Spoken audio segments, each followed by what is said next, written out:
Hi, friends. I'm Scott Giles, a life coach and a consulting hypnotist, and welcome to Saturdays at 2:30.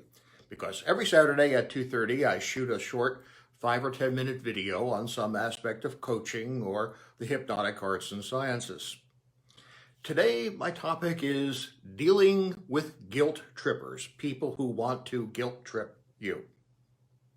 Hey, did you know there are people who want to control you? Now, sometimes their controlling behavior comes out of their own woundedness. They are insecure, and so they try in a neurotic sort of way to give themselves a sense of security by controlling other people. But most often, people who do these guilt tripping kind of stunts actually are just simply highly manipulative. They want you to do something for them, they want to take advantage of you in some way. Now, in the arsenal of a controlling person, there is no weapon stronger than the guilt trip. And if you don't know what a guilt trip is, let me share some of them with you. This comes from a book titled Boundaries by Henry Cloud and John Townsend, a book I really do recommend, published by Zondervan.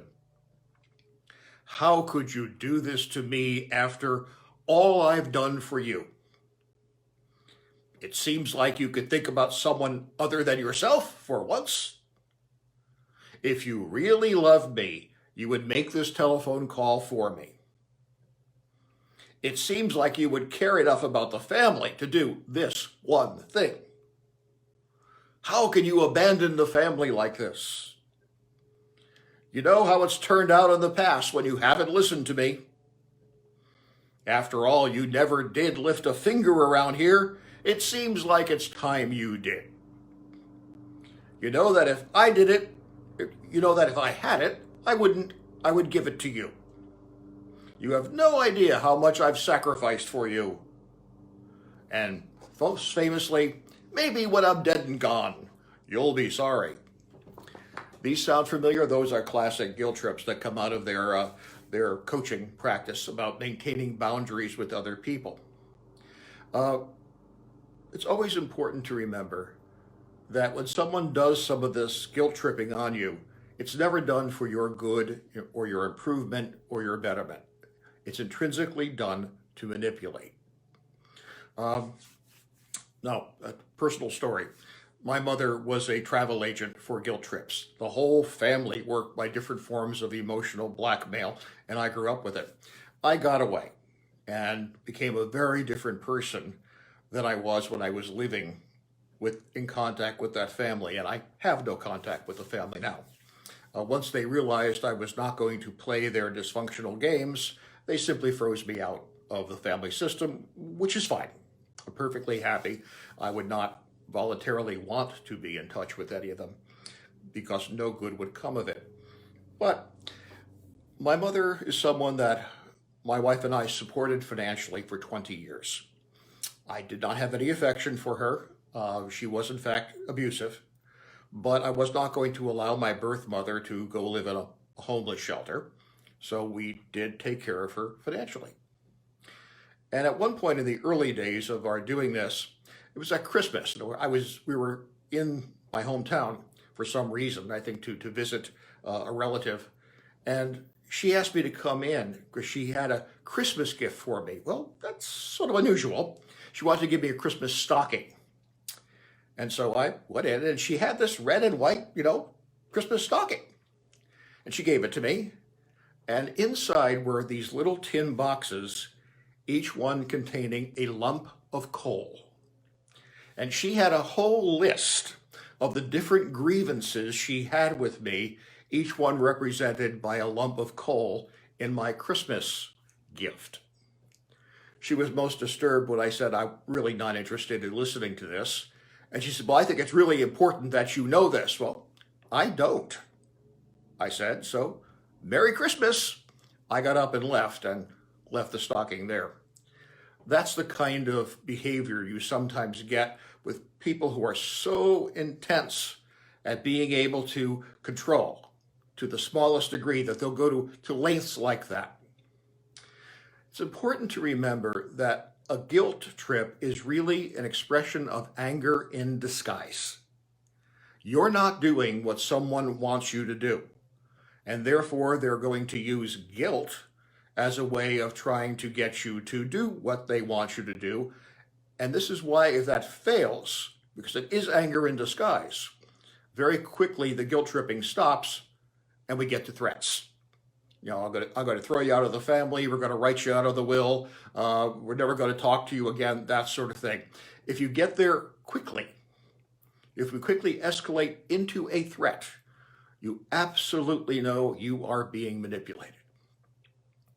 Now, what's helped me as I've dealt with growing up with this and also learning to recognize it in other people and decline to play the game was to realize that when a person tries to use this strategy of making you feel guilty, they're the one with the problem. They're the one who is trying to do something they have no right to do. They have no right to control another person. And so they own the problem. The fact that they're saying you're the problem is not relevant. If they're guilt tripping, by definition, the problem is theirs. That said, if the guilt trip works and you do what they want you to do, then you're the person who has the problem. Your character armor is not sufficiently strong, and you're allowing other people to control your life and take over part of you. Never wise. You have to be the star of your own life. Now, another strategy I have found effective, and by the way, I'm a consulting hypnotist, but I'm also a member of the clergy. And for 13 years, I was a parish minister. And let me tell you, parish ministers get guilt trips all the time by members of their congregation. Well, if you were a more spiritual person, you would be willing to come over to my house and talk about my problems, and so on. And what I realized is you must never argue. When you set a limit with someone, when you decline to accept their guilt trip, they're going to try to push, but you must not stand there and try to explain yourself. You don't have to give an excuse. You don't have to convince them that you're right. It is simply sufficient to say, I'm sorry, I can't do that. Or I don't feel I can do that, or I have a policy about not doing that, something in that regard. Like I said about that Christmas stocking, I don't want to hear this. Never argue, never try to justify yourself, because if you do, you're giving the person, the manipulative person, ammunition that they're going to try to use to guilt trip you further. And that's never a smart strategy, giving your opponent ammo. So that's guilt tripping, anger in disguise, intrinsically manipulative, always wrong. It's fine to, if you are dealing with someone, to give them information about how you feel about something. But again, never argue. That's never going to work for you. So anger in disguise, always manipulative. Don't try to justify yourself, just decline the guilt trip. And the fact that they're trying to do it, they're trying to guilt trip you, means that they are the one who has the problem. And you keep yourself healthy by not falling for it.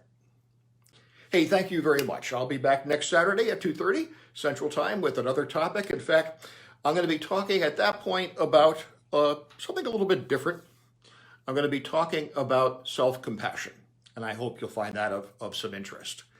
As always, if I can be helpful for you, please feel free to reach out through my website or my Patreon channel.